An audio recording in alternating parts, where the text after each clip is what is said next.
بسم اللہ الرحمن الرحیم۔ السلام علیکم۔ بلم بن باورا یہ شخص اپنے دور کا بہت بڑا عالم اور عابد و زاہد تھا۔ یہ اپنی جگہ بیٹھا ہوا اپنی روحانیت سے عرش عظیم کو دیکھ لیا کرتا تھا۔ اس کی دعائیں بہت زیادہ قبول ہوا کرتی تھیں۔ اس کے شاگردوں کی تعداد بھی بہت زیادہ تھی۔ مشہور یہ ہے کہ اس کی درسگاہ میں طالب علم کی دعاتیں 12,000 تھیں۔ جب حضرت موسیٰ علیہ السلام قوم جبارائن سے جہاد کرنے بنی اسرائیل کے لشکروں کو لے کر روانہ ہوئے تو بلم بن باورا کی قوم اس کے پاس گھبرائی ہوئی آئی اور کہا کہ حضرت موسیٰ علیہ السلام بہت ہی بڑا اور نہایت ہی طاقتور لشکر لے کر حملہ آور ہونے والے ہیں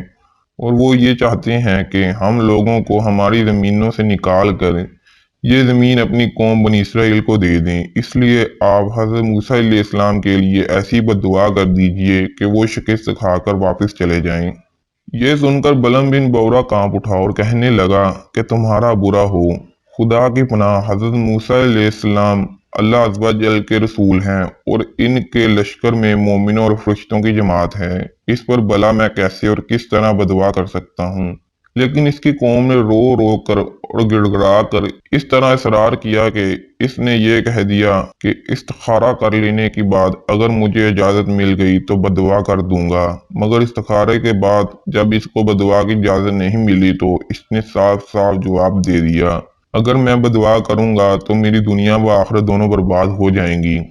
اس کے بعد اس کی قوم نے بہت سے گراں قدر ہدیہ اور تحائف اس کی خدمت میں پیش کر کے بے پناہ اصرار کیا، یہاں تک کہ بلم بن باورا پر لالچ کا بھوت سوار ہو گیا اور وہ مال کے جال میں پھنس گیا اور اپنی گدی پر سوار ہو کر بددعا کے لیے چل پڑا۔ راستے میں بار بار اس کی گدی ٹھہر جاتی اور منہ موڑ کر بھاگ جانا چاہتی تھی، مگر یہ اس کو مار مار کر آگے بڑھاتا رہا، یہاں تک کہ گدی کو اللہ تعالیٰ نے گویائی کی طاقت عطا فرمائی اور اس نے کہا، افسوس اے بلم بن باورا، تو کہاں اور کدھر جا رہا ہے؟ دیکھ، میرے آگے فرشتے ہیں جو میرا راستہ روکتے اور میرا منہ موڑ کر مجھے پیچھے دھکیل رہے ہیں۔ اے بلم، تیرا برا ہو، کیا تو اللہ کے نبی اور مومنین کی جماعت پر بددعا کرے گا؟ گدی کی تقریر سن کر بھی بلم بن باورا واپس نہیں ہوا، یہاں تک کہ حسبان نامی پہاڑ پر چڑھ گیا اور بلندی سے حضرت موسیٰ علیہ السلام کے لشکروں کو باغور دیکھا اور مال و دولت کے لالچ میں اس نے بددعا شروع کر دی، لیکن اللہ عز و جل کی شان کہ وہ حضرت موسیٰ علیہ السلام کے لیے بددعا کرتا رہا، مگر اس کی زبان پر اس کی قوم کے لیے بددعا جاری ہو جاتی تھی۔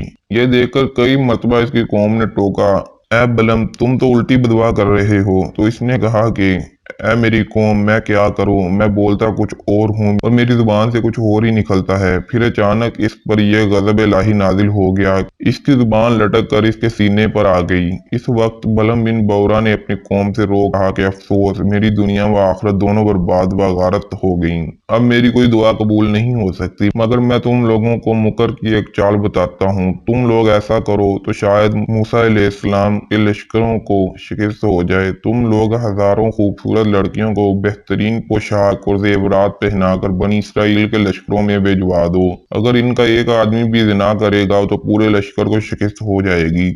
چنانچہ بلم بن باورا کی قوم نے اس کے بتائے ہوئے مکر کا جال بچھایا، بہت سی خوبصورت دوشیزاؤں کو بناؤ سنگار کر کے بنی اسرائیل کے لشکروں میں بھجوا دیا، یہاں تک کہ بنی اسرائیل کا ایک رئیس ایک لڑکی کی حسن و جمال پر فریفتہ ہو گیا اور اس کو اپنی گود میں اٹھا کر حضرت موسیٰ علیہ السلام کے سامنے گیا اور فتویٰ پوچھا کہ اے اللہ عز و جل کے نبی، یہ عورت میرے لیے حلال ہے یا نہیں؟ آپ نے فرمایا کہ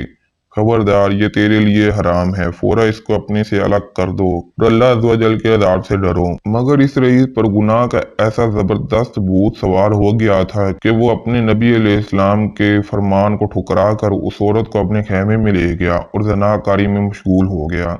اس گناہ کے نحوست کا یہ اثر ہوا کہ بنی اسرائیل کے لشکر میں اچانک طاعون کی وبا پھیل گئی اور گھنٹے بھر میں 70,000 آدمی مر گئی اور سارا لشکر تتر بتر ہو کر ناکارہ و نامراد واپس چلا آیا، جس کا حضرت موسیٰ علیہ السلام کے قلب مبارک بہت ہی صدمہ گزرا۔ بلم بن باورا پہاڑ سے اتر کر مردود بارگاہ الہی ہو گیا، آخری دم تک اس کی زبان اس کے سینے پر لٹکتی رہی اور وہ بے ایمان ہو کر مر گیا۔